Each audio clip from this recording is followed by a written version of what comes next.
నాగ చైతన్య ఈ మధ్యనే పెళ్లి చేసుకున్న సంగతి తెలిసిందే. ప్రముఖ నటి శోభితా ధూళిపాలని ప్రేమించి పెద్దల సమక్షంలో అన్నపూర్ణ స్టూడియోస్లో ఘనంగా పెళ్లి చేసుకున్నాడు చైతన్య. శోభిత లవ్లో ఉన్నారని వార్తలు రావడం, వారి వెకేషన్ ఫొటోస్, ఎంగేజ్మెంట్, పెళ్లి ఈ టైమ్స్లో ఇద్దరి మీద బాగా నెగిటివిటీ వచ్చింది. శామ్ని మోసం చేశాడు అంటూ పెద్ద చర్చ జరిగింది. కానీ ఇలాంటి వాటిపై అటు చేయి కానీ ఇటు శోభిత కానీ సైలెంట్గానే ఉన్నారు.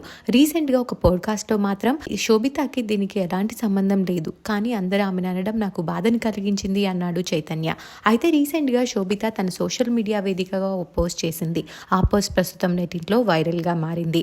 చేకి కార్ రేసింగ్ అంటే చాలా ఇష్టం. ఈ వీకెండ్ తన భార్య శోభితతో కలిసి కార్ రేసింగ్కి వెళ్లారు జే. శోభిత కూడా రేస్లో పాల్గొన్న ఫొటోస్ని షేర్ చేసుకుంది. ఆ ఫొటోస్ చూసిన వారిలో చాలా మంది నెటిజన్లు ఇప్పటికీ చేకి పర్ఫెక్ట్ జోడీ దొరికింది, ఇద్దరు సూపర్గా ఉన్నారు అంటూ కామెంట్స్ పెడుతున్నారు. ఆ కామెంట్స్ కూడా నెట్టింట్లో హల్చల్ చేస్తున్నాయి.